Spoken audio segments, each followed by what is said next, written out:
Segala puji bagi Allah, salawat dan salam semoga senantiasa tercurahkan untuk baginda Nabi kita Muhammad alaihi salatu wassalam, untuk keluarga beliau, untuk istri-istri beliau, untuk putra-putri beliau, dan untuk seluruh sahabat Nabi.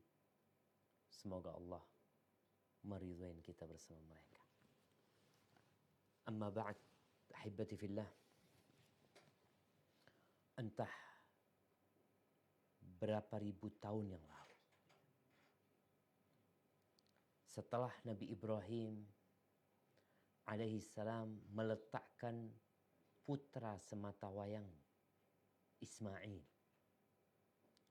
bersama ibundanya Hajar alaihi salam di sebuah lembah yang di situ tidak ada pertanian, tidak ada perkebunan, bahkan tiada manusia yang tinggal di sana. Hanya bebatuan dan beberapa pohon yang tumbuh liar. Di situ beliau berdoa. Setelah tidak tampak oleh istri dan putranya, Nabi Ibrahim berjalan terus sehingga menghilang dari pandangan istrinya. Lalu Nabi Ibrahim alaihissalam berpaling menghadap ke Baitullah. Beliau mengangkat tangan. Beliau berdoa memohon kepada Allah Azza wa Jalla. Sebagaimana Allah sebutkan di surat Ibrahim ayat 37. Mungkin bisa dibaca?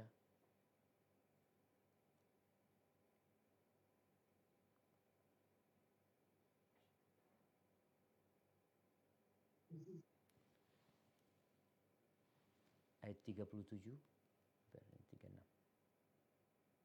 Nah, Ustaz Nabil taqra'u?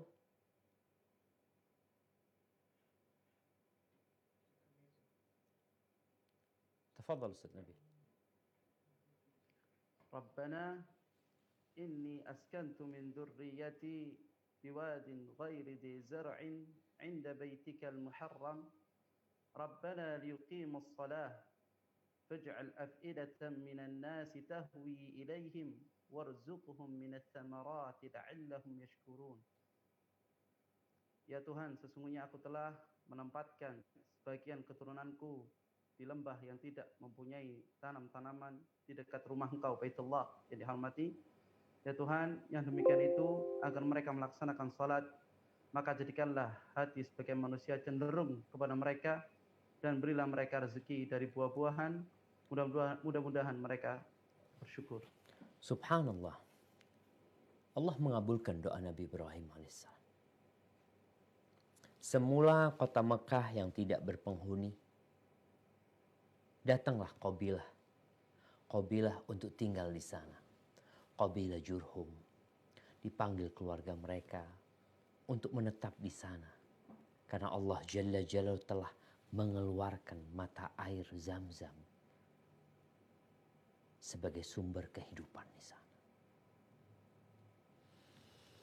Setelah beberapa tahun, Nabi Ismail alaihissalam tumbuh besar. Ibunya meninggal dunia.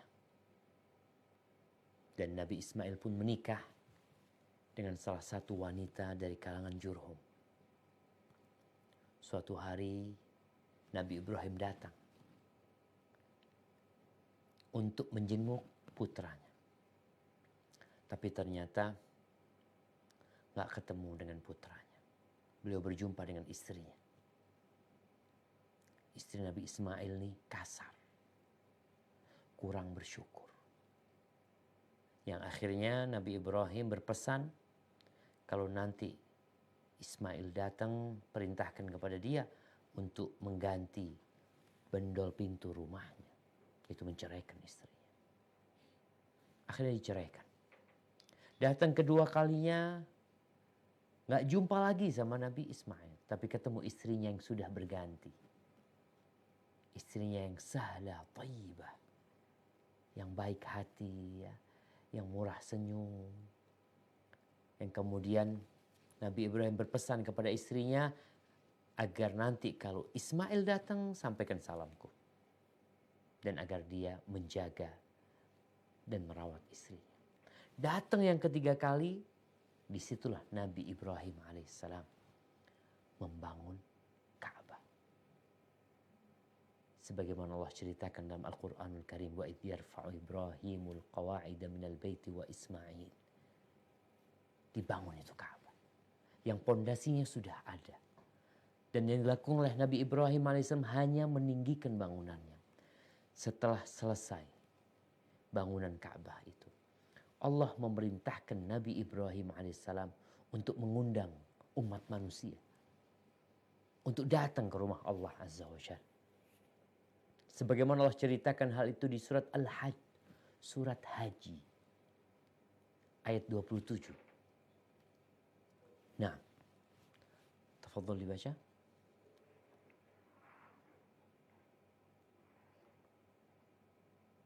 وأذن في الناس بالحج يأتوك رجالا وعلى كل ضامر يأتين من كل فج عميق. Dan serulah manusia untuk mengerjakan haji, niscaya mereka akan datang kepadamu dengan berjalan kaki atau mengendarai setiap unta yang kurus. Mereka datang dari segenap penjuru yang jauh. Bayangkan ya, berjalan kaki orang itu berangkat haji. Jalan kaki. Naik onta-onta yang kurus kering. Datang dari mana? Dari berbagai penjuru yang jauh. Ada apa di kota Mekah? Apakah di sana ada pantai yang indah? Ada gunung-gunung yang hijau? Atau di sana ada berbagai macam makanan yang dapat mengundang manusia? Nggak ada. Gunungnya batu.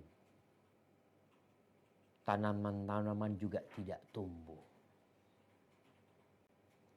Maka tatkala Nabi Ibrahim diperintahkan untuk mengundang umat manusia agar mereka mengunjungi Baitullah, Ibnu Katsir menyebutkan bahwa Nabi Ibrahim mengatakan, "Ya Rabbi, wa kaifa uballighun nas wa sauti la yanfudhuhum." Wahai Rabbku, bagaimana aku menyampaikan undangan ini kepada umat manusia sedangkan suaraku nggak sampai kepada mereka? Faqila nadi wa alaina al-balagh. Yang penting kau panggil. Kami yang akan menyampaikannya. Maka disebutkan beliau itu berdiri di maqam Ibrahim itu. Sebagian mengatakan di Hijr. Sebagian berpendapat beliau berdiri di Bukit Sofa atau di Bukit Abi Qubais. Lalu beliau mengatakan, "Ya ayyuhan nas, inna rabbakum qad ittakhadha baitan fahujju." Wahai umat manusia, sesungguhnya Rabb kalian telah membuat rumah, itu Baitullah. Maka kalian ziarahi rumah tersebut. Fayuqal, Ibnu Katsir mengatakan bahwasanya dikatakan gunung-gunung itu semuanya tunduk. Yang menyebabkan suara Nabi Ibrahim sampai ke penjuru bumi ini di mana ada manusia. Bahkan Allah memperdengarkan kepada yang ada di rahim, yang ada di tulang sulbi. Dan semuanya menjawab.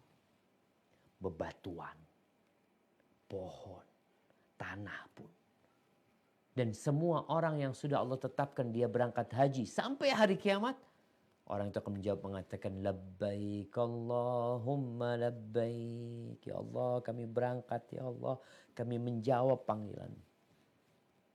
Subhanallah. Ahibati fillah. Kita diundang untuk datang ke sana. Dalam rangka berhaji atau dalam rangka berumrah. Umrah itu disebut haji kecil. Ya, siapa yang tidak rindu untuk berangkat ke Baitullahil Haram? Mungkin sudah hampir setahun lah, atau 10 bulan. Jemaah umrah Indonesia nggak berangkat umrah. Kecuali ada beberapa orang. Jemaah haji juga nggak berangkat. Ya, umat Islam di berbagai penjuru dunia pun mereka rindu untuk datang ke Baitullah. Tapi mereka tertahan. Mereka nggak bisa berangkat.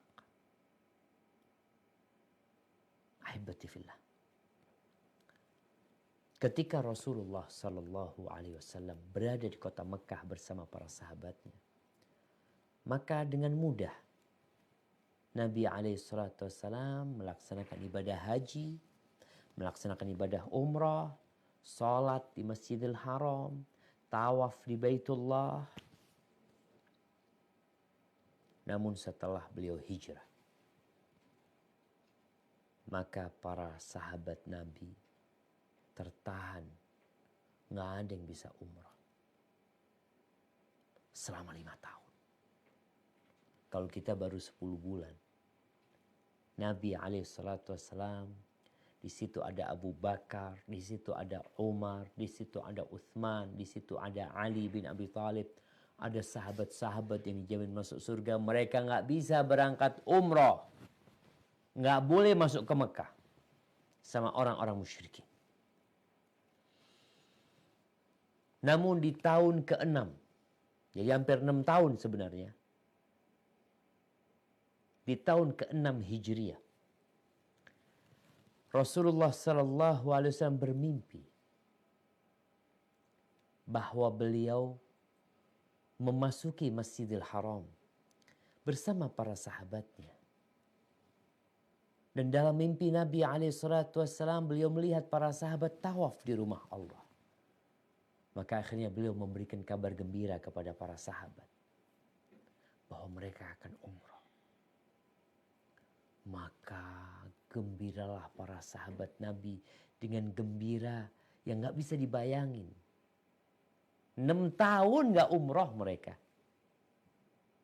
Bagaimana kerinduan mereka dengan Baitullah. Subhanallah, apalagi sahabat-sahabat muhajirin yang mereka tempat tinggalnya dari Mekah. Mereka kebayang untuk umrah, kebayang pulang kampung. Maka akhirnya beliau berangkat bersama para sahabat. Di bulan Dzulqa'dah, tahun ke-6 Hijriah. Beliau didampingi istrinya Ummu Salamah. Dan sahabat yang ikut pada waktu itu 1.400 orang.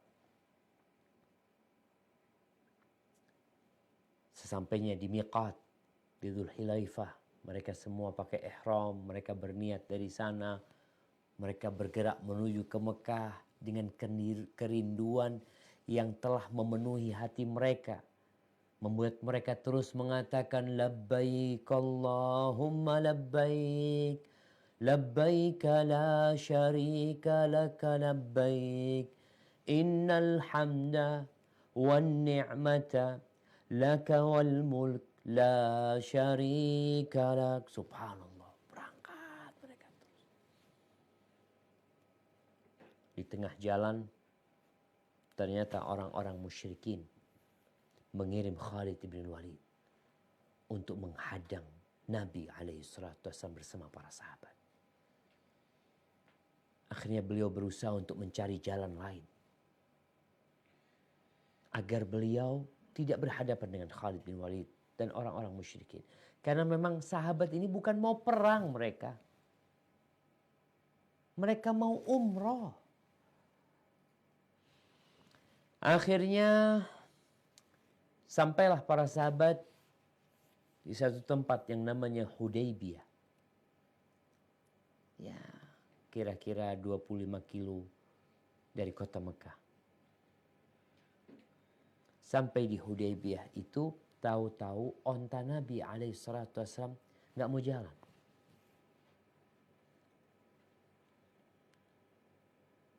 Subhanallah. Para sahabat mengatakan khala'atil qaswa. Qaswa ini malas nih, gak mau jalan. Kata Nabi SAW, enggak. Itu bukan akhlaknya qaswa kayak gitu. Tapi dia tertahan seperti tertahannya gajahnya Abraha. Yang tahu-tahu duduk di tempatnya. Akhirnya subhanallah terjadilah kesepakatan. Orang-orang musyrikin nego Nabi SAW kirim Utsman bin Affan. Singkat cerita terjadi kesepakatan bahwasanya mereka tidak berangkat umrah tahun ini. Ini di antara poin kesepakatan. Genjatan senjata selama 10 tahun. Tapi tahun ini nggak boleh umrah. Pulang. Kapan umrohnya? Tahun depan. Nunggu setahun lagi perasaan. Itu 1.400 sahabat tuh shock. Sampai Umar bin Khattab radhiyallahu anhu sempat mengatakan kepada Nabi alaihi salatu wassalam, "Ya Rasulullah, wahai Rasulullah. Bukankah kita di atas kebenaran dan mereka di atas kebatilan?" Iya, kata Nabi SAW. "Ya Rasulullah, bukankah engkau berjanji kita mau umroh?" Apa kata Nabi SAW? "Iya, tapi aku gak ngomong umrohnya tahun ini. Tapi engkau pasti akan tawaf di rumah Allah itu." Itu 1.400 sahabat. Mereka dalam kondisi kebingungan. Mereka sudah menempuh perjalanan dari kota Madinah sejauh 435 km. Naik onta kira-kira 7 hari. Udah sampai Mekah. Jarak antara mereka dengan Baitullah tinggal mungkin kira-kira 25 km. Mereka gak bisa umroh. Akhirnya Rasulullah SAW selesai kesepakatan itu. Beliau mengatakan kepada para sahabatnya, "Ya ayuhan nas inharu wahliqu." Wahai umat manusia, silahkan kalian potong onta-onta, hewan ternak yang kalian bawa untuk dihadiahkan ke Baitullah. Kalian potong dan kalian potong rambut kalian. Gundul. Ini ceritanya Al-Miswar bin Makhramah dan Marwan Ibnul Hakam menceritakan hadis ini, kejadian ini. Dan hadis ini diriwayatkan Imam Ahmad bin Hanbal.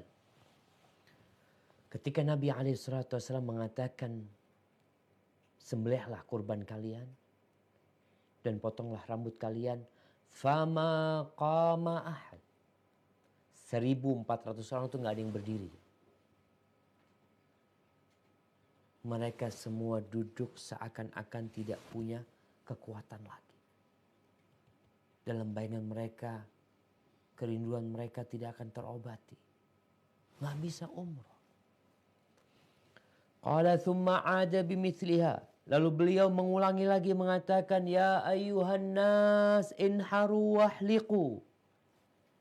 Wahai umat manusia, kalian potong hewan ternak kalian dan cukur rambut kalian. Fama qama rajulun. Nggak ada satupun yang berdiri. Sampai yang ketiga kali. Nabi SAW mengatakan, "Ya ayyuhan nas, qumu wanharu." Wahai ayyuhan nas, qumu, kalian bangkitlah, sembelih binatang ternak kalian, wahliqu, dan cukur rambut kalian. Gak ada yang berdiri. 1.400 orang. Itu mereka sedang shock. Mereka itu benar-benar gak umroh nih kita, enggak. Akhirnya Rasul SAW beliau kembali ke tenda beliau dengan wajah yang murung. Nabi SAW, beliau menjumpai istrinya. Dia mengatakan, "Ya Umma Salamah, ma sya'nun nas?" Ada apa sama sahabat-sahabat? Ada apa sama orang-orang itu Ya Rasulullah, qad dakhalahum ma qad ra'ait. Iya. Wahai Rasulullah, mereka ini sedang kemasukan sesuatu yang gak dalam bayangan mereka. Perjalanan 7 hari kira-kira. Mereka bertalbiyah. Mereka pikir akan tawaf. Mereka pikir akan sa'i. Tahu-tahu semua angan-angan mereka itu seakan-akan menguap. Ketika benar-benar mereka gak berangkat umroh. Gak tawaf mereka. Fala tukallimanna minhum insanan. Engkau jangan ngomong dengan satu pun dari mereka. Wa'amid ila hadika haitsu kana fanharhum. Engkau berangkatlah menuju ke hewan ternak yang engkau hendak korbankan. Ke ontamu itu, engkau sembelih dia. Lalu engkau cukur rambutmu. Falau qad fa'alta dzalika fa'alan nas dzalik. Kalau engkau melakukan itu, insya Allah mereka akan ikut semuanya. Akhirnya benar. Rasulullah SAW keluar dari tendanya. Beliau nggak ngomong dengan seorang pun. Beliau mendatangi ontanya, beliau potong itu ontanya. Kemudian beliau duduk dan mencukur rambutnya. Ketika melihat itu, berarti udah nggak ada urusan lagi kita ini. Kita pulang nih. Mereka semua bangkit memotong kurban mereka dan mencukur rambut mereka. Ahibati fillah. Akhirnya para sahabat baru umroh di tahun ke-7. 7 tahun menunggu. Sallallahu alaihi wasallam. Wa radiyallahu ta'ala an ashabin nabi. Ahibati fillah. Apa sih keutamaan umroh? Kenapa orang sampai begitu rindunya? Siap mengeluarkan uang sebanyak apapun. Apalagi haji. Kadang-kala ini ada haji furoda yang harus bayar 200 juta. Ada yang 250 juta. Ada yang 300 juta. Bayar tuh orang.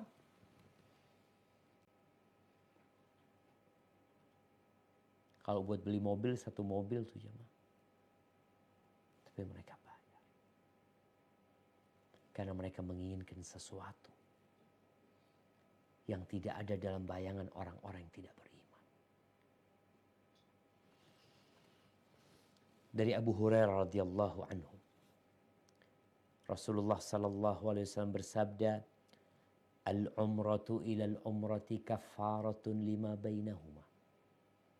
Dari satu umrah ke umrah selanjutnya itu adalah penghapusan dosa. Jadi nunggu setahun gak umrah lagi dihapuskan tuh dosa selama 1 tahun. Wal hajjul mabrur laisa lahu jazaa'un illa al-jannah. Dan haji yang mabrur gak ada balasan yang pantas buat dia kecuali surga Allah Azza wa Jalla. Dia kehilangan uang 300 juta, 200 juta, 40 juta. Bukan dikasih ganti 4 miliar. Bukan dikasih ganti 40 miliar. Bukan dikasih ganti 40 triliun. Bukan. Tapi surga Allah Azza wa Jalla. Yang luasnya seluas langit dan bumi. Hadis ini diriwayatkan Imam Bukhari. Ya gimana kita gak rindu? Kita sedang berangkat menuju kepada tempat penghapusan dosa-dosa kita. Kemudian dalam hadis yang diriwayatkan Ibnu Majah, Rasulullah sallallahu alaihi wasallam mengatakan, "Al-ghazi fi sabilillah wal hajj wal mu'tamir wafdullah." Seorang yang berjihad di jalan Allah, berperang di jalan Allah. Dan seorang yang berangkat haji. Dan seorang yang berangkat umrah. Mereka adalah delegasi Allah Azza wa Jalla. Da'ahum, Allah ngundang mereka. Allah mengajak mereka. Fa'ajabu, dan mereka pun menjawab panggilan Allah Azza wa Jalla. Wasa'alu fa'atahum. Dan mereka meminta kepada Allah Azza wa Jalla. Maka Allah akan memberikan kepada mereka. Kenapa jemaah haji dan umrah itu disebut duyufur rahman? Tamu-tamunya Allah Azza wa Jalla. Bukan tamunya bin Dawud. bukan tamunya Raja Salman, wala gubernur Mekah, wala siapapun.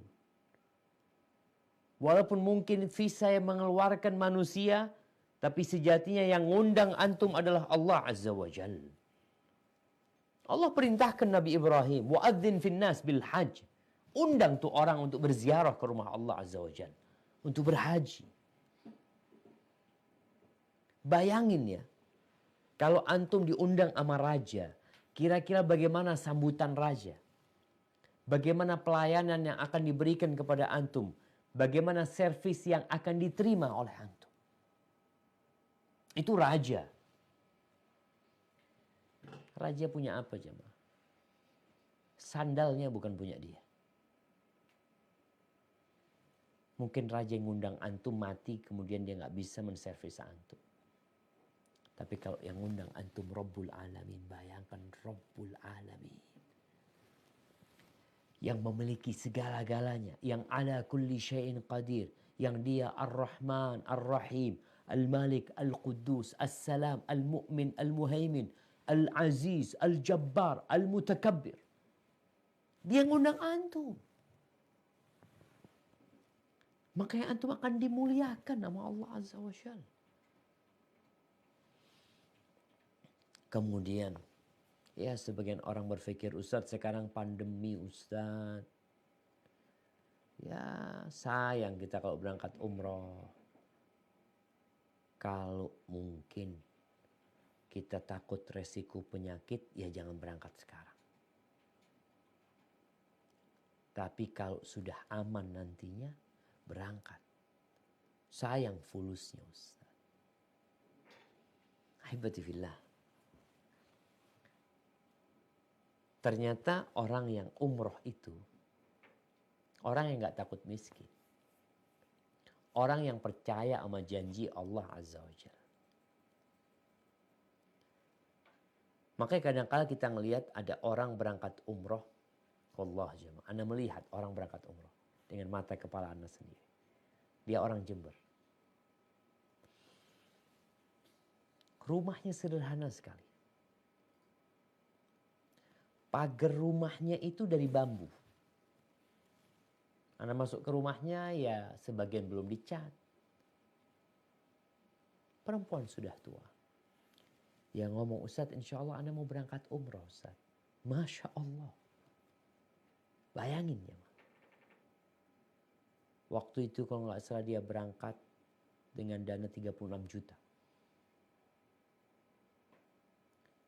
Kalau dia berpikir untuk mengecat rumahnya, untuk memperbaiki rumahnya, agar lebih indah rumahnya, cukup tuh duit.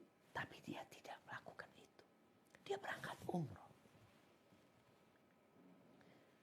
Kata Nabi SAW dalam hadis riwayat Tirmidzi, tabi'u bainal haji wal umrah.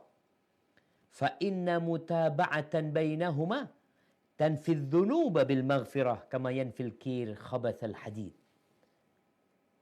Kalian ikutin antara haji dengan umrah itu, terus lakukan ibadah itu. Umrah, nanti haji, punya rezeki nanti umrah lagi, nanti punya rezeki berangkat haji. Fa inna mutaba'atan bainahuma. Mengikutin umrah dan haji itu menghapuskan dosa. Dengan ampunan sebagaimana besi atau pandai besi itu dengan alatnya membersihkan karat-karatnya. Besi itu. Dan di hadis lain dikatakan tanfil faqra. Kama yanfil qir khabathal hadid. Akan menghilangkan, meniadakan kefakiran. Jangan takut miskin. Mungkin ada yang berkata, berapa kali Rasul SAW berangkat umrah? Berulang kali Nabi SAW berangkat umrah. Umrah yang pertama yang gak jadi itu tahun ke-6. Umrah yang kedua tahun ke-7. Umrah yang ketiga tahun ke-8. Ketika beliau pulang dari Ju'ranah. Umrah yang keempat tahun ke-10 Hijriah tatkala beliau berangkat haji. Tapi Ustaz, Rasulullah SAW hanya sekali berhaji, nggak berulang kali. Nah, beliau sebenarnya berhaji berulang kali ketika beliau berada di Mekah sebelum beliau hijrah. Tapi setelah hijrah, setelah ada kewajiban walillahi 'alan nas hajjul baiti man istata'a ilaihi sabila, Rasulullah SAW sekali berangkat haji. Loh, itu kan beliau cuma sekali. Ya betul, beliau sekali. Karena setelah itu beliau meninggal dunia. Tapi para sahabat Nabi, ada yang puluhan kali mereka berangkat haji. Mereka yakin umroh dan haji ini tidak buat miskin. Ahibati fillah. Di antara keutamaan umroh ini ada keutamaan tawaf ya. Nggak ada tawaf yang ibadah di muka bumi ini kecuali tawaf di rumah Allah Azza wa Jalla. Kadangkala di alun-alun ya, Anda melihat ya, alun-alun Jember yang nggak tahu di tempat lain. Itu rame orang tiap hari ngelilingin alun-alun.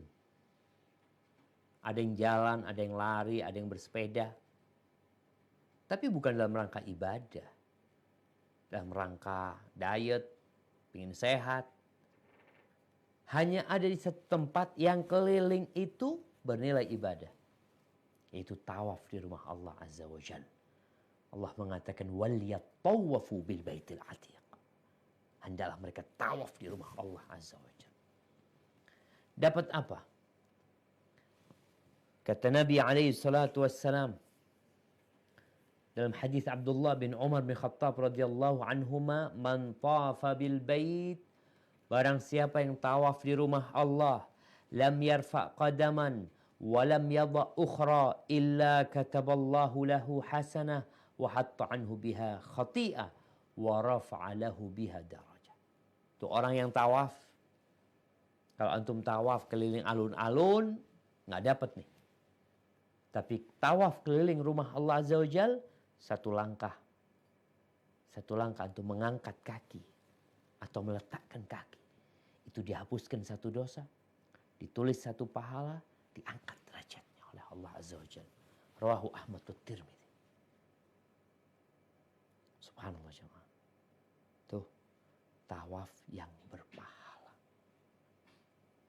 Kemudian potong rambut. Kita potong rambut, sering potong rambut. Hanya sekedar ya untuk tampil lebih bagus, lebih indah. Nih, ada membotaki rambut yang dapat pahala. Tuh. Biasanya di Indonesia ini, orang membotakin rambut itu kalau di penjara. Pelaku kriminal tuh dibotakin rambutnya agar dia malu gitu. Tapi di sana kita sedang menundukkan diri kita kepada Allah Azza wa Jalla. Rambut kita yang indah, yang tiap hari kita sisir, yang menjadi kebanggaan laki-laki dan kebanggaan wanita. Untuk yang laki-laki diperintahkan untuk membotakin. Dicukur, jangan dibotakin. Kayak para kriminal, ya kayak gitu. Subhanallah. Dapat pahala apa? Rasulullah sallallahu alaihi wasallam beliau berdoa mengatakan, Allahumma ighfir lil muhalliqin. Ya Allah, ampuni orang-orang yang membotaki rambutnya. Ingat, di sana, bukan di sini. Qalu ya Rasulullah walil muqassirin. Wahai Rasulullah, doakan juga yang memendekkan rambutnya. Qala Allahumma ighfir lil muhalliqin. Ya Allah, ampuni orang-orang yang membotaki rambut. Qalu ya Rasulullah walil muqassirin. Buat yang memendekkan rambutnya juga ya Rasulullah. Allahumma ighfir lil muhalliqin. Ya Allah, ampuni orang-orang yang membotaki rambutnya. Qalu ya Rasulullah walil muqassirin. Dan buat yang memendekkan rambutnya. Walil muqassirin. Ya. Yang membotaki rambutnya didoakan 3 kali sama Nabi SAW. Nabi yang doakan. Gimana antum didoakan sama Nabi SAW? Dan yang memendekkan didoakan juga, tapi hanya sekali. Ahibati fillah. Rasulullah SAW pernah menjelaskan pahala membotakin rambut.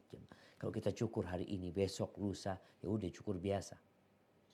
Ada cukur ibadah ya ketika anak itu baru lahir. Diperintahkan untuk dibotakin rambutnya. Ada cukur ibadah lagi tatkala di sana. Ketika sahabat bertanya, apa sih pahalanya orang yang membotakin rambutnya? Kata Nabi SAW, wa amma hilaquka ra'saka. Adapun engkau membotaki rambutmu, falaka bi kulli sya'ratin halaqtaha hasanah wa yumha anka biha khati'ah. Maka dengan setiap rambut, subhanallah, engkau akan mendapatkan satu kebaikan dan dihapuskan satu dosa. Setiap rambut itu nilainya satu dosa, subhanallah, dihapuskan dan satu pahala diberikan. Ini hadis riwayat Tabrani. Dan di dalam Sahih Ibnu Hibban, Nabi SAW menjelaskan, wa idza halaqa ra'sahu, apabila dia membotaki rambutnya, falahu bi kulli sya'ratin saqatat min ra'sihi nurun yaumal qiyamah. Maka dia akan mendapatkan dengan setiap rambut yang jatuh dari kepalanya cahaya di hari kiamat. Allahu Akbar. Apa nggak ingin kita nih sekarang berangkat umrah demi mendapatkan cahaya dengan dibotakin rambut kita. Ahibati fillah. Kemudian kalau kita lihat orang berangkat umrah ini biayanya beda-beda. Pesawatnya beda-beda. Hotelnya juga berbeda. Makannya berbeda. Jarak tempuhnya berbeda juga. Apakah sama pahalanya? Enggak sama. Rasulullah SAW mengatakan kepada Aisyah. Aisyah ini pernah umrah dari Tan'im. Ketika Nabi Haji alaihissalam. Beliau umrah dari Tan'im berangkat. Lalu Nabi alaihissalam mengatakan kepada Aisyah. Inna laki minal ajri ala qadri nasabiki wa nafaqatiki. Pahala, sesungguhnya pahala yang kau dapatkan itu setara dengan kelelahan yang engkau rasakan dan nafkah yang engkau keluarkan. Rawahul Hakim. Jadi ya ketika kita harus keluar duit, antum keluar duit 20 juta, 30 juta, 40 juta. Mungkin orang akan berpikir, Ustaz berarti semakin mahal itu semakin banyak pahalanya. Naam, tapi Nabi alaihissalam subhanallah. Subhanallah, sallallahu ala nabiyina wasallam. Beliau itu tidak hanya menyebutkan urusan uang, tapi urusan kelelahan. Kenapa? Karena ada orang bayarnya mahal, tapi nggak lelah. Gimana ya nggak lelah dia Ustaz? Dia hotelnya di paling depan Ustaz. Tapi ada orang bayarnya lebih murah, tapi dia lelah. Karena jauh. Pahalanya ya sesuai dengan kelelahan dan uang yang kau keluarkan. Kemudian yang terakhir jamaah. Kita tahu sholat di Masjidil Haram ya. Yang kata Nabi SAW. Salatun fi masjidi afdal min alfi salah. Fima siwahu. Sholat di masjidku yang di Masjid Nabawi itu lebih utama dari 1000 sholat. Dibandingkan masjid-masjid yang lainnya. Illal Masjidil Haram. Kecuali sholat di Masjidil Haram. Wa salatun fil Masjidil Haram. Kenapa? Karena sholat di Masjidil Haram afdal min mi'ati alfi salatin fima siwa. Sholat di Masjidil Haram lebih mulia, lebih utama daripada 100.000 sholat. Allahu Akbar. 100.000 sholat. Makanya kalau kita bayangin nih kita nih sekarang yang nggak berangkat umrah. Allahu Akbar jemaah. 100.000 sholat itu sholat berapa tahun ya ma? Kita dalam setahun itu anggap 355 hari kali 5 berapa jemaah? Kali 5 ya kira-kira 1.300. Enggak. 5 kali 5 ya 1.150. Kira-kira seperti itu. Itu sekali sholat di sana lebih baik daripada sholat 100.000 kali. terus kita nggak rindu untuk datang ke sana, untuk mendapatkan pahala dari Allah Azza wa Jal. Dan Allah Maha Memberi, dan Dia Maha Kuasa atas segala sesuatu. Maka ahibati fillah, ya ana sedih karena awal tahun ketika kita rombongan berangkat umrah plus ke Masjidil Aqsa, tapi ternyata pulang dari Masjidil Aqsa kita nggak bisa berangkat ke Mekah, kita nggak bisa berangkat ke Madinah karena kita harus pulang ke Indonesia. Tapi semoga Allah telah mencatat niat baik kita. Hadza wallahu a'lam bissawab. Itu mungkin kajian tentang rindu ke Baitullah. Anda kembalikan ke Ustadz Nabil sebagai pembawa acara. Jazakumullah khair.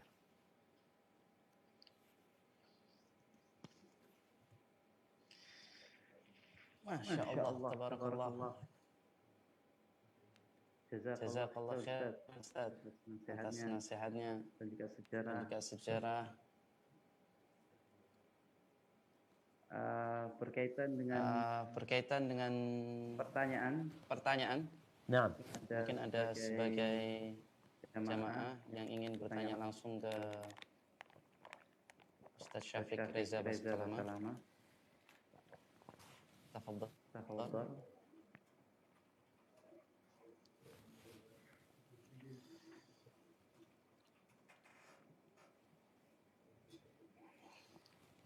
Nah Ustaz, ini ada satu pertanyaan. nah, tafadhal. Bismillah. Apakah boleh Pak Ustadz kita mendaftar sebagai calon jamaah haji menggunakan pinjaman dari suatu badan usaha, dan kalau sudah terjadi apakah haji kita nantinya bisa diterima atau tertolak? Barakallahu fikum. Iya, pertanyaan yang menarik sekali jamaah ya. Haji ini seperti ibadah yang lainnya, di mana syarat diterimanya ada dua, yaitu ikhlas lillahi ta'ala dan sesuai dengan tuntunan syariat. Di antara tuntunan syariat adalah kita harus berbekal dengan bekal yang halal. Karena orang yang berangkat haji ikhlas lillahi ta'ala, tapi ternyata uang yang dipakai oleh dia adalah uang yang haram, uang yang bukan milik dia, yang dia dapatkan dengan cara yang tidak diperbolehkan dalam agama, maka akan dikatakan kepada dia, la labbaik wa la sa'daik, zaduka haram wa rahilatuka haram. Nggak ada sambutan buat engkau, nggak ada kebahagiaan buat engkau. Engkau berangkat dengan bekal yang haram, dengan kendaraan yang haram, ibadahmu tertolak. Jadi kalau ada orang mungkin berangkat haji dengan uang hasil korupsi, hasil menipu, hasil riba, maka ketahuilah engkau capek-capek, lelah, tapi dikhawatirkan kau nggak dapat apa. Terus kalau tadi pinjaman, kalau bicara haji dengan utang, boleh nggak? Yang pertama ketahuilah, jangan bermudah-mudahan untuk berhutang. Ana ini Ustaz, mobil utang, rumah utang, tanah utang, usaha utang. Masa haji umroh nggak utang? Kalau mau berangkat dengan utang, ketahuilah haji ini untuk yang mampu, umroh pun untuk yang mampu. Kalau engkau tidak mampu, jangan membebani dirimu. La yukallifullahu nafsan illa wus'aha. Enggak Ustaz, ana mampu, cuma nggak punya uang cash Ustaz. Alhamdulillah ana punya tanah ya, ana punya aset yang insya Allah bisa dijual Ustaz. Atau duit ana belum cair aja Ustaz, jadi ana pinjam duit. Kalau engkau punya sesuatu yang bisa untuk membayar utangmu, silahkan. Asalkan utang itu tidak riba. Tapi kalau utang itu riba, engkau dosa. Maka berusahalah kalau memang mau berhutang, silahkan berhutang tapi tidak dengan riba. Hada wallahu alam bissawab. Nah, Nah, jazakallah khair Ustaz atas jawabannya Ustaz. Ini ada beberapa lagi pertanyaan. Ini kira-kira mau dikasih berapa pertanyaan Ustaz? Kita cukupkan berapa pertanyaan ini? Fadl ila tas ya Ustaz Nabil. Naam Sayyid. Ini Ustaz, ada satu pertanyaan Ustaz lagi. Kayaknya agak panjang ini Ustaz. Tafadhal. Assalamualaikum Ustaz Syafiq. Izin Waalaikumsalam bertanya warahmatullahi tentang wabarakatuh. batasan tahalul bagi wanita itu kira-kira berapa senti Ustaz? Apakah ada hadis atau penjelasan ulama secara khusus perihal ini? Karena pernah mendengar katanya satu ruas jari, ada juga yang mengatakan hanya 3 helai rambut. Dan mana yang lebih afdal Ustaz? Barakallahu fiik. Diambil sejumput beberapa rambut atau digenggam seluruhnya seperti dikuncir lalu digunting? Dan mohon bantuannya Ustaz untuk menasihati para jamaah wanita yang tahalul agar tetap menjaga auratnya selama pelaksanaan tahalul. Jangan sampai terlihat oleh orang lain yang bukan mahram. Hadza Ustaz. Barakallahu fikum. Naam jamaah. Ya, ini pertanyaan menarik sekali ya, karena sebagian wanita itu banyak bertahalul di Bukit Marwa. Kadangkala mereka harus membuka rambutnya, dilihat orang banyak. Kemudian juga terkadang kalau nggak kelihatan orang, sembunyi-sembunyi dia mengotorin masjid juga dengan rambutnya. Maka itu hal yang seharusnya dihindari. Terus bagaimana? Ya udah seperti kaum laki-laki. Engkau potong rambutmu. Kalau yang perempuan bisa di kamar, hotelnya, atau di kamar mandi, ya potong rambutnya, silahkan. Seperti apa? Kita tadi sudah sampaikan tentang fadilahnya. Fadilahnya itu engkau akan mendapatkan dengan sejumlah rambut yang engkau potong, ampunan dosa, satu kebaikan dengan setiap rambut, dan cahaya pada hari kiamat. Jadi memang para ulama, mungkin para ulama ahli fikih berbincang berapa rambut, sebagian rambut. Artinya sah ketika orang itu memotong sebagian rambutnya. Mungkin di sini sedikit, di sini sedikit, di belakang sedikit, sah. Nah, tapi kalau kita bicara jauh-jauh dari Indonesia, kalau engkau potong hanya 5 helai rambut, engkau potong hanya 17 rambut, hanya 17 dosa yang diampuni. Hanya 17 cahaya yang kau dapatkan. Padahal engkau keluar duit puluhan juta. Sebagaimana laki-laki dengan sejumlah rambutnya, sama perempuan juga dengan sejumlah rambut. Terus berapa? Di sini para ulama mengatakan karena wanita diperintahkan untuk memanjangkan rambutnya, cukup bagi mereka satu ruas jari. Tapi dari semua rambutnya. Kalau ingin dapat pahala tadi dengan sejumlah rambutnya itu cahaya pada hari kiamat. Jadi subhanallah jemaah, Anda kebayang orang-orang yang rambutnya lebat ya, yang banyak rambutnya, kemudian tadi dia kuncir atau dia kepang rambutnya, dia potong ya. Lalu dia lihat ya Allah sebanyak jumlah rambut ini dosa-dosa diampuni. Sejumlah rambut ini akan jadi cahaya ketika engkau di padang mahsyar nanti. Tatkala orang-orang dalam kegelapan, engkau punya cahaya. Jadi seperti itu buat para wanita, hendaklah mereka nggak usah terburu-buru. Yang laki aja nggak terburu-buru. Mereka berangkat. Jadi kalau dilihat perempuan sama laki-laki nih, seharusnya yang lebih terburu-buru itu laki-laki. Karena dia pakai ihram. Sedangkan perempuan ya pakai jilbab biasa dia, pakai jilbab dia. Sehingga dia masih tetap mungkin yang perlu dia lakukan ya tadi berangkat ke kamar, minta tolong sama kawannya atau mau dipotong sendiri silahkan. Hada wallahu a'lam bishawab. Nah.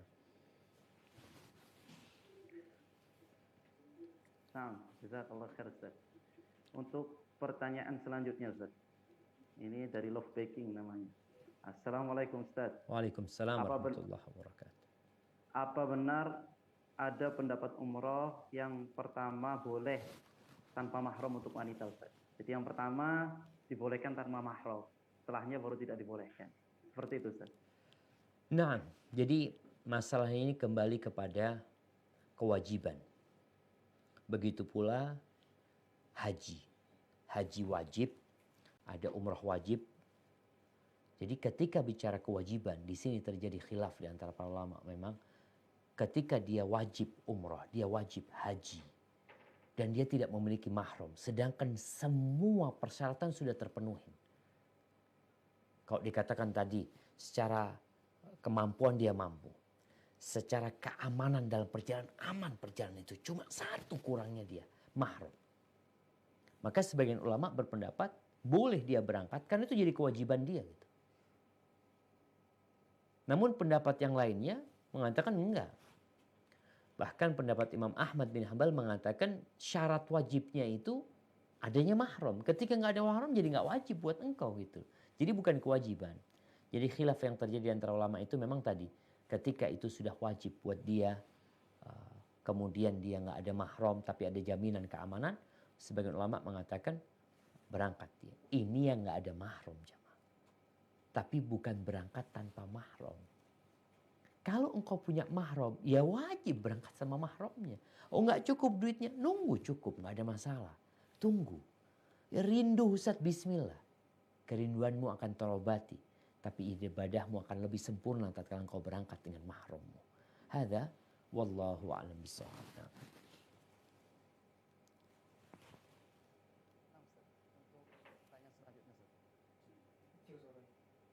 Suaranya kecil Ustaz Nabil.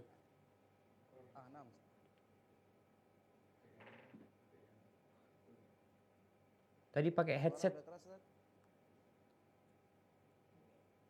Suara sudah jelas? Ustaz? Naam. Halo. Iya.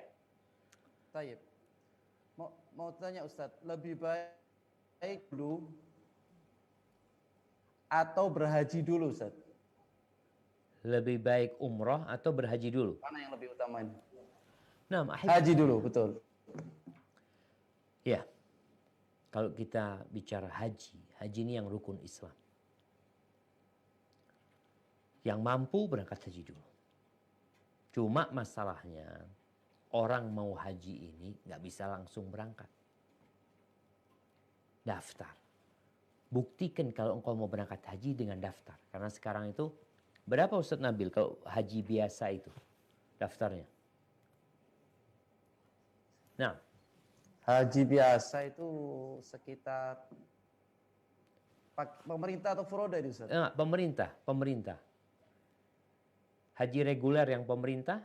Kalau yang reguler itu murah Ustaz.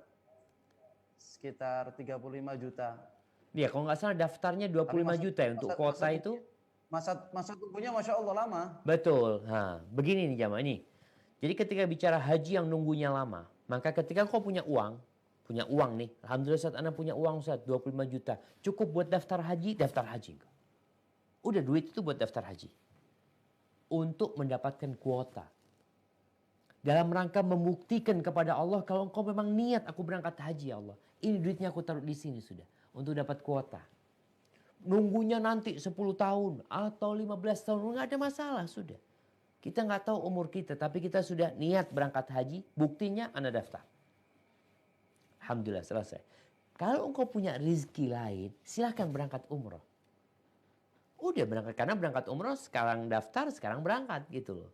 Engkau berangkat umroh tadi untuk mendapatkan pahala yang tadi udah kita bahas, silahkan. Tapi haji sudah daftar. Kalau nanti di tengah jalan Ustaz, alhamdulillah Ustaz, Anda punya rezeki Ustaz. Punya rezeki umpamanya tadi 200 juta umpamanya. Atau lebih, Anda bisa berangkat haji yang plus. Fadl haji yang plus. Supaya semakin cepat berangkatnya. Ketika engkau punya rezeki. Jadi sesuai dengan kemampuan. Oh punya rezeki lain Ustaz, Anda bisa berangkat yang tahun ini daftar, tahun ini berangkat. Tafadhol berangkat. Karena uangmu yang ada di haji reguler, uangmu yang ada di haji plus, itu bisa dibalikin gitu. Tapi semua itu dalam rangka membuktikan engkau niat haji. Jadi daftar. Oh Ustaz, uang itu kalau diputar buat bisnis sudah. Taruh di sana engkau niat berangkat haji. Bisnis alokasi yang lainnya nantinya. Jadi seperti itu. Jadi buat teman-teman yang memikirkan dia mau berangkat haji dulu apa umrah dulu, dia daftar haji dulu. Punya kelebihan rezeki, silahkan berangkat umrah. Hadza wallahu a'lam bissawab. Na'am. Nah, Masya Allah. Ustaz, pertanyaan selanjutnya Ustaz. Na'am, tafadhal. Dari Adila Khansa Wimala. Bismillah, Assalamualaikum warahmatullahi wabarakatuh. Waalaikumsalam Ustaz, warahmatullahi bagaimana hukum umrah sunnah setelah melakukan umrah wajib Ustaz? Dalam satu perjalanan. Jazakallahu khairan. Barakallahu fikum ya Ustaz. Nah, barakallahu fikum. Jadi kalau tanya apa hukumnya, ya boleh-boleh aja. Kalau bicara para ulama sah sih orang yang umroh, ya kemudian dia umroh lagi ketika sampai di Mekah. Dia umroh nih, hari Sabtu ini dia umroh. Besok pagi dia berangkat ke Tan'im umroh lagi. Malamnya berangkat lagi ke Tan'im umroh lagi. Para ulama mengatakan ya kalau secara persyaratan umrohnya sah-sah aja. Tapi bukan itu yang diajarkan Nabi SAW dalam rangka memperbanyak umroh. Kan tadi disuruh ikutin umroh lagi dari satu umroh ke umroh selanjutnya. Jadi kalau bicara secara hukum fikih ya sah-sah aja. Tapi yang Rasul SAW lakukan ketika beliau umroh pada tahun ke-7 Hijriah. Ingat tahun ke-6 gak bisa berangkat umroh. Tahun ke-7 itu umroh ganti yang tahun ke-6 Hijriah. Itu Nabi SAW tidak menyuruh para sahabatnya, mumpung kalian di sini berangkat lagi ke Tan'im, berangkat lagi ke Tan'im. Karena waktu mereka hanya 3 hari. Ingat, waktu para sahabat Nabi untuk umroh yang tahun ke-7 Hijriah itu hanya 3 hari mereka di Mekah. Tapi itu pun mereka tidak melakukan tadi umroh, memperbanyak umroh dalam kondisi mereka dari Mekah. Yang sunnah itu ketika engkau pulang atau engkau keluar kota Mekah, kemudian engkau mau masuk ke Mekah lagi, umroh lagi, silahkan itu dianjurkan. Tapi secara hukum fikih sah-sah aja jemaah. Namun kita lihatlah Nabi SAW selama hidupnya beliau umroh 4 kali. Dan itu semua bukan dalam mengulangi umroh tatkala berada di dalam kota Mekah. Padahal Nabi SAW orang yang paling semangat untuk mendapatkan pahala. Tapi beliau tidak melakukan itu. Jadi teman-teman kan kadang-kala merasa, enggak ini saat mumpung datang, aku ingin memperbanyak pahala gitu. Insya Allah engkau pulang, punya rezeki, berangkat lagi. Hadza wallahu a'lam bissawab. Nah. Masya Allah. Jazakallah khairan Ustaz. Ini ada pertanyaan khusus dari ibu-ibu Ustaz. Nah. Pak Ustadz, dari Reni Marliana Ustaz. Pak Ustadz, bagaimana hukum kalau ibu-ibu umroh tapi berdandan Ustaz? Ibu-ibu apa? Berdandan Ustaz. Ibu-ibu umroh tapi dandannya Masya Allah. Nah, barakallahu fikum. Ahibati fillah. Orang itu ketika berangkat umrah seharusnya melupakan dirinya. Kita lihat seorang laki-laki, dia tanggalkan semua pakaiannya. Dia pakai sarung, kain yang dijadikan sarung, dan kain yang dijadikan selendang. Sampai ada cerita, kalau bisa nggak usah bercermin engkau. Makanya jemaah umroh dan haji di masa lalu itu, jangan bicara bersolek berdandan. Allah menyebutkan tentang mereka syu'than ghubran. Penuh dengan debu rambut mereka. Wajah mereka pun berdebu. Kaki mereka penuh dengan debu. Kusut kusam. Kita sedang menghadap kepada Allah. Melupakan dunia kita. Yang kau ingat engkau adalah hamba Allah Azza wa Jal. Disinilah kadangkala pesan-pesan umroh itu tidak tersampaikan kepada orang. Kita bukan sedang berangkat menuju ya pengantinan ya. Kalau mungkin walimah nikah orang pada bersolek berdandan itu biasa. Tapi seharusnya kita tahu wanita itu bersolek untuk suaminya. Bukan untuk tukang becak, bukan untuk orang di jalanan, bukan untuk suaminya. Jadi tinggal sekarang kalau tadi ada jemaah umroh yang dia masih bersolek ya. Ya perlu diketuk hatinya, perlu diangkat keimanannya agar dia melihat bagaimana wanita-wanita yang dijamin masuk surga dahulu berumrah. Sehingga dengan cara seperti itu, ya mudah-mudahan dia sadar tentang umrah yang sesuai dengan agama Allah, di mana kita tahu kalau bajunya kena parfum aja itu suruh cuci. Bajunya kalau orang ihramnya itu ternyata habis dikena pewangi ya, itu harus dihilangkan wangi-wangian. Engkau jadi orang biasa lah menghadap Allah tadi, menjadi hamba Allah yang sama dengan lainnya. Nggak perlu engkau membanggakan wajahmu, nggak perlu engkau membanggakan bibir merahmu, nggak.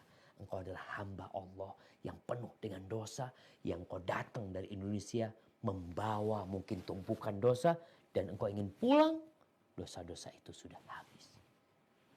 Hadza wallahu a'lam bissawab. Jazakallah khairan Ustaz. Ini masih sisa berapa pertanyaan lagi Ustaz? Kayaknya pertanyaan terakhir Ustaz Nabil. Pertanyaan terakhir ya. Tayyib Ustaz. Ini dari Aziza Nur Awaliyah. Bismillah Ustaz. Jika sudah berumroh tetapi tidak sesuai dengan sunnah Rasulullah SAW, apakah ibadah umroh tersebut berpahala? Jazakallahu khair. Barakallahu fikum. Jamaah rahimakumullah. Tadi kita sampaikan bahwasanya syarat diterimanya amalan itu 2. Ini bicara semua amalan, sholat kita, puasa kita, umroh, haji. Syarat yang pertama ikhlas lillahi ta'ala. Yang kedua sesuai dengan sunnah Rasul SAW. Kalau pelaksanaan ibadah umroh kita ternyata tidak sesuai dengan sunnah Nabi SAW. Tidak sesuai dengan aturan yang dibuat. Tawaf 6 kali. Sa'i 5 kali. Maka nggak sah. Tapi kalau syarat dan kewajiban sudah dipenuhi, tapi mungkin ada beberapa amalan yang nggak sesuai, artinya doa-doa atau ritual-ritual yang sebenarnya tidak sesuai dengan sunnah Nabi SAW, insya Allah tetap akan mendapatkan pahala dari Allah Azza wa Jalla. Apalagi kalau orang itu nggak ngerti, dia nggak paham. Dan semua akan mendapatkan pahala sesuai dengan keikhlasan dia dan kesesuaian ibadah itu dengan aturan yang Allah Azza wa Jalla telah tetapkan dengan diutusnya Rasulullah SAW. Hadza wallahu a'lam bishawab. Jamaah, semoga kita bisa segera berangkat umrah dan semoga bala wabah ini diangkat oleh Allah SWT segera mungkin dan kita dihapuskan dosa-dosanya. Ya, ahlan wa sahlan. Itu yang bisa Anda sampaikan pada kesempatan kali ini. Kurang lebihnya mohon maaf. Anda kembalikan ke Ustadz Nabil. Jazakumullah khair.